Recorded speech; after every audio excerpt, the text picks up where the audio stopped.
Hello tout le monde, bienvenue sur ma chaîne, Bibiche Ivoirienne ici. Si c'est votre première fois sur ma chaîne, n'hésitez surtout pas à vous abonner en bas, c'est gratuit. Également, cliquez sur la cloche de notification pour ne manquer aucune de mes vidéos. Sans plus tarder, on y va.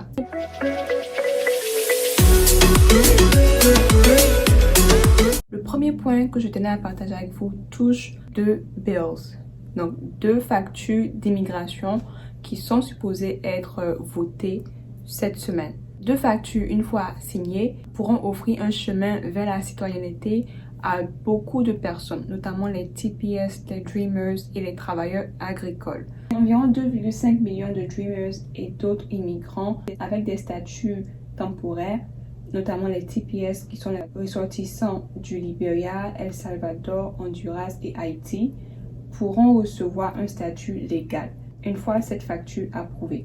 Annoncé par le leader de la Chambre des représentants, Steny Hoyer, la Chambre des représentants votera cette semaine sur ces deux factures d'immigration. La première facture touche les Dreamers et les TPS et la deuxième facture touche les travailleurs agricoles. American Dream and Promise Act, la deuxième appelée Farm Workforce Modernization Act. Ces deux factures-là qui doivent normalement être votées et qui pourront faciliter un statut légal à plusieurs personnes aux États-Unis. On va parler d'abord des TPS. Il faut savoir que les TPS sont les Temporary Protected Status. Quelques ressortissants de ces pays-là qui ont un statut protégé aux États-Unis. Ce statut-là les empêche d'être déportés. Il faut savoir que ces bénéficiaires-là seraient autorisés à demander des cartes vertes immédiatement s'ils ont résidé aux États-Unis pendant au moins 3 ans ou étaient éligibles au TPS le 17 septembre 2017 ou avaient différé le statut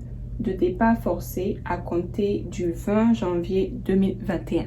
Après 5 ans de possession de la carte verte, ils pourront maintenant faire la demande de la naturalisation et devenir américains ou américaines. Donc ça, c'est le statut des TPS. Les Dreamers, en revanche, devraient demander une résidence permanente conditionnelle qui ne serait accordée que sous certaines conditions. La première condition, c'est que ces enfants-là doivent avoir été aux États-Unis avant 18 ans. Donc, si ces enfants-là sont arrivés à 19 ans, 20 ans avec leurs parents, ils ne pourront pas être qualifiés en tant que Dreamers. Donc, la condition numéro 1, il faut avoir été ici avant 18 ans. Également, il faut avoir été aux États-Unis pendant au moins 4 ans. En deuxième partie, également, il faut avoir un dossier relativement propre. Ça veut dire que ces personnes-là ne doivent pas avoir commis de crimes ou des délits. Parce que des délits vraiment aggravés peuvent entacher leur dossier et leur empêcher d'avoir la green card. En troisième position, ces gens-là doivent avoir besoin d'un diplôme d'études secondaires ou GED, qui est l'équivalent du bac. La base, c'est le bac ou des études supérieures comme le bachelor, le master, le PhD, etc.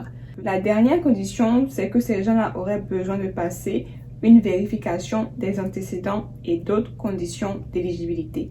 Et ben oui, les États-Unis, ils donnent pas la green card à n'importe qui. Donc, si vous voulez passer pour un Dreamers, pour avoir ce statut de green card là, vous devez avoir un passé judiciaire assez propre. Une fois ces conditions validées et approuvées, ils pourront maintenant recevoir la résidence permanente conditionnelle. Et cette résidence permanente conditionnelle durerait 10 ans avant de pouvoir demander la naturalisation. Et cette permanence vous confère un statut légal. Et qui dit statut légal dit vous pouvez travailler, vous pouvez vivre aux États-Unis de façon légale. Donc voilà ce qui concerne un petit peu les Dreamers et les différentes conditions à remplir. En ce qui concerne les travailleurs agricoles, il faut que ces personnes-là aient travaillé pendant au moins 180 jours au cours des 2 dernières années. Il y aura également une vérification des antécédents et un background check et tout ça avant de pouvoir leur donner leur green card. Voilà un petit peu les deux factures d'immigration qui doivent être votées cette semaine par la Chambre des représentants. Comme mentionné par certains représentants, ces deux factures-là sont plus raisonnables et ont plus de chances d'être votées par la Chambre des représentants que le projet de loi. Mais on verra bien, on reste à l'écoute. Le projet de loi jusqu'ici n'a pas encore été voté, donc on attend, on reste à l'écoute pour plus d'informations à ce sujet. J'ai trop parlé, il faut que je voie un peu. Prenez le temps de liker, si ce n'est pas encore fait, likez, ok. Abonnez-vous également si ce n'est pas encore fait.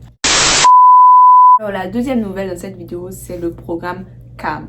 Central America Minor Program. C'est en fait un programme qui a été instauré en 2017 pour en fait faciliter la réunification des familles.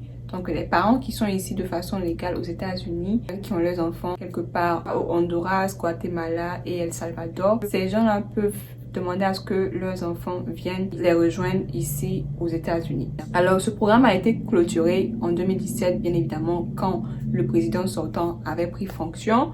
Et là maintenant, le USCIS a décidé de le réinitialiser, de l'ouvrir à nouveau et de faciliter la réunification des familles. Là en ce moment, ils ont ouvert la phase numéro 1. Donc la phase numéro 1 traitera les demandes éligibles qui ont été fermées lorsque le programme a pris fin en 2017.